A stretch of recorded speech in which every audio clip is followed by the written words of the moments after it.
Maayong buntag ka natong tanan. Kumusta ka mo? Salamat sa Dios. Karon atong gisaulog ang Domingo sa Santissima Trinidad o Trinity Sunday.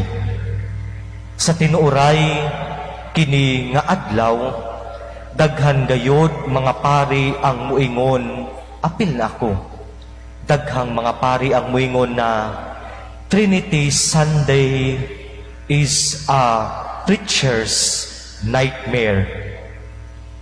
Kay lisod gayo di-explain kining Holy Trinity. Pero naapoy amo lusot, tungod kay muingon pod kami nga bisan gani si Saint Thomas Aquinas nga usa ka great philosopher na o great theologian nga gusto gayud niyang masabtan ang doktrina sa one God in three person or ang Trinity ug maipasabot kini sa mga tao.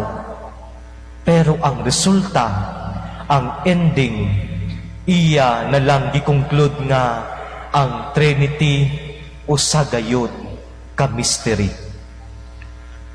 Pero kung atong lantawon, ang common na explanation sa Trinity, usually moingon gayud kita o mao kini ang tudlo sa simbahan. Trinity is one God, and in this one God, there are three divine persons: the Father, the Son, and the Holy Spirit. Pero they are not three gods, but one eternal God. Naipuduban, mga pari, nga ikumpara ang Trinity sa 3-in-1 coffee.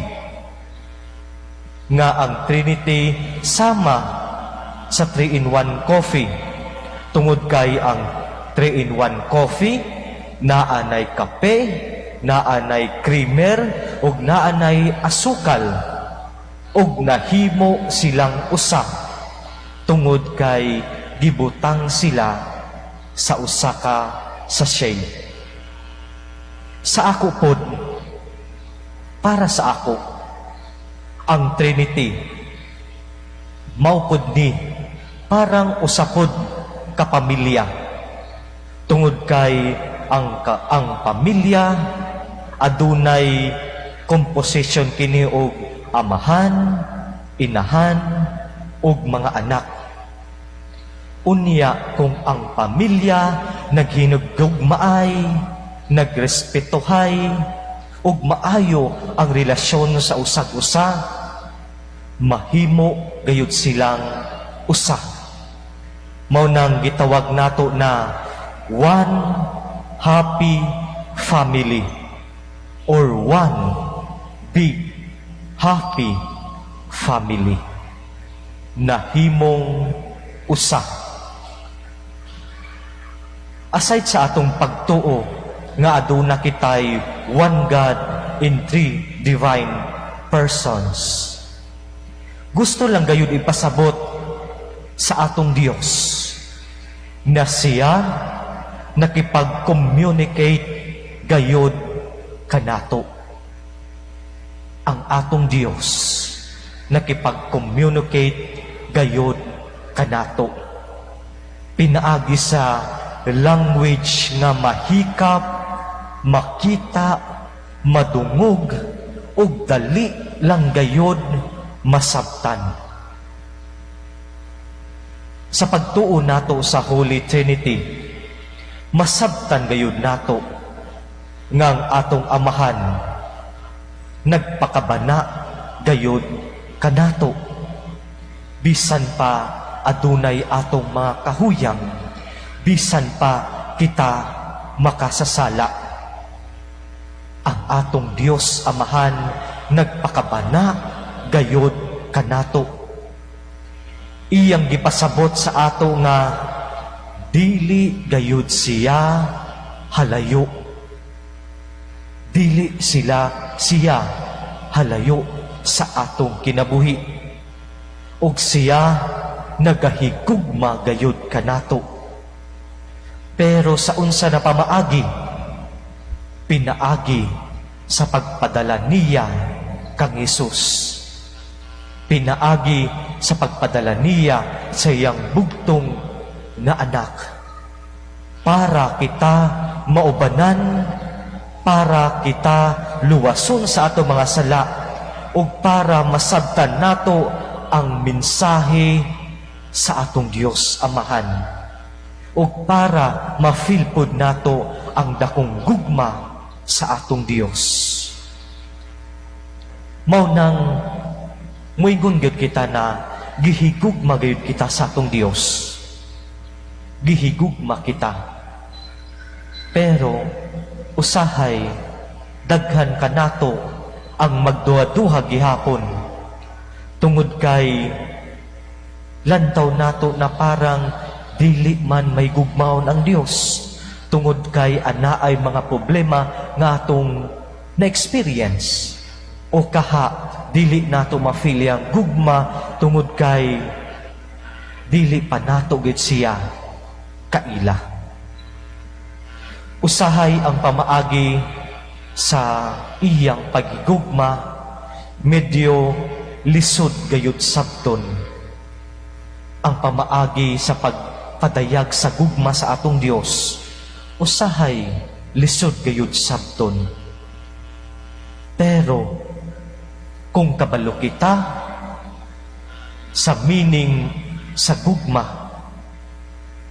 diri nato may realize nga na-experience day nato o masabtan gayud nato ang style sa paghigugma sa atong Dios. Kay usahay makaingon kita nga ang gugma makabuang yun. Labi na kung patay na patay kita sa atong gihigugma. Kay if we love someone, we do our best na maprotektahan gayud ang atong gihigugma.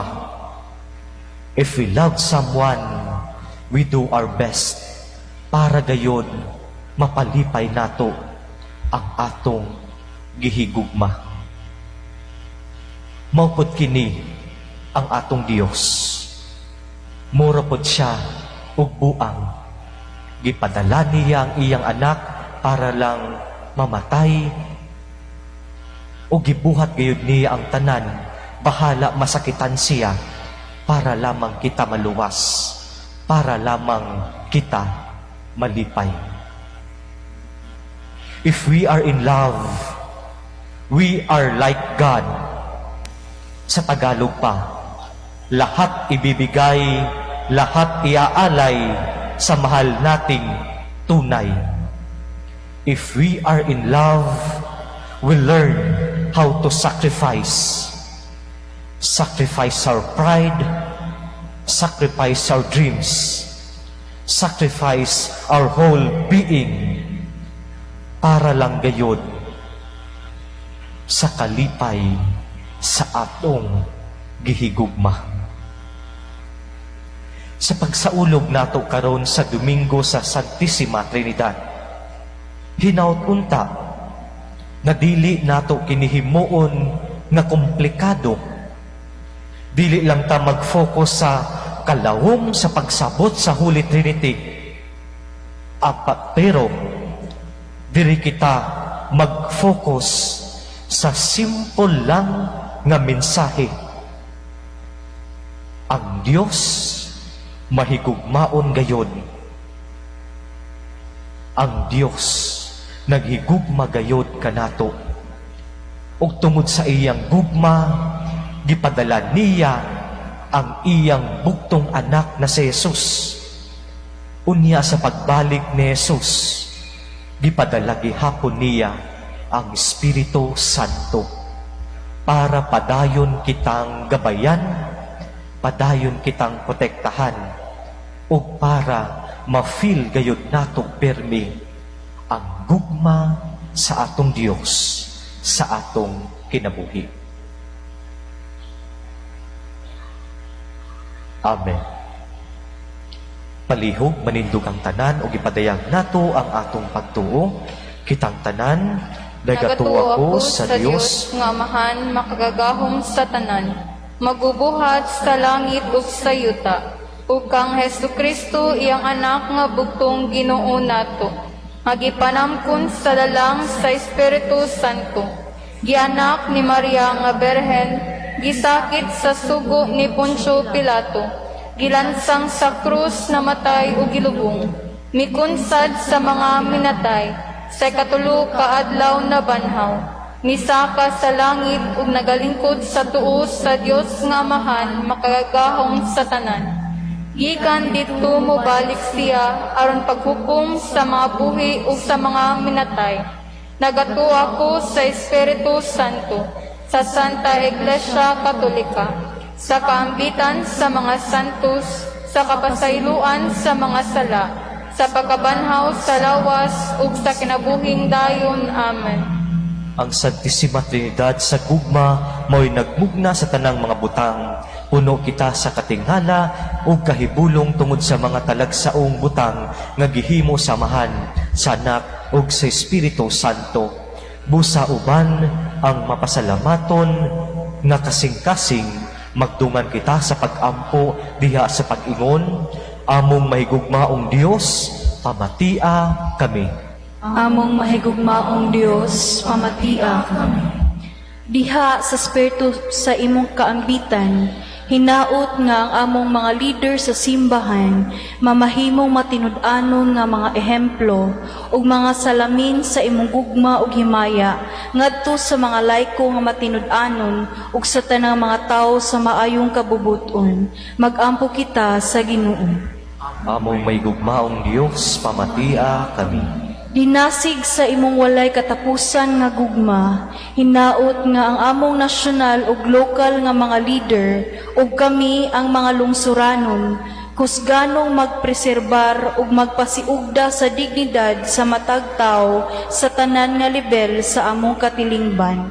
Mag-ampo kita sa Ginoo. Among mahigugmaong Dios, pamatia kami. Sa pagsunod sa panig-ingnan sa inyong mahigugmaon, dili mabahin nga managhiusa, hinaot nga ang tanang pamilya mo palambo sa mahigugmaon ug mulungtarong relasyon diha, uban ug taliwala sa usag-usa, hinaot nga ang mga bana ug mga asawa, mga ginikanan ug mga anak, magpabilin sa paghigugma nga walay kondisyon.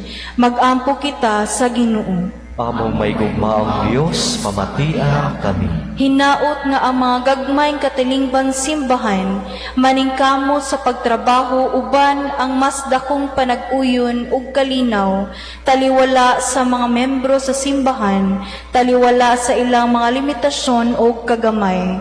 Mag-ampo kita sa Ginoo. Among mahigugmaong Dios, pamatia kami. Hinaot nga kaming tanan nga nagatigom dinhi, makaambit sa himaya ni Kristo, uban sa imong balaang espiritu, pinaagi sa among pag-atiman sa usag-usa. Mag-ampo kita sa Ginoo. Among mahigugmaong Dios, pamatia kami.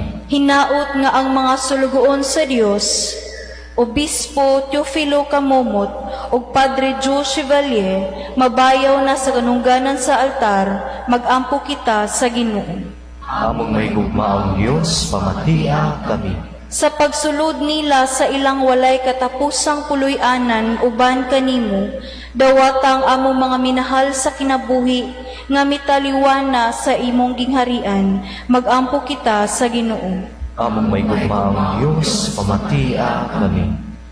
Amahan, pamatiyang among mga pag-ampo nga gihalad namo alag sa tanang kabuhatan, pinagi sa gahom sa Espiritu Santo ug sa ngalan sa imong anak nga buyog hari hangtod sa kahangturan. Amen.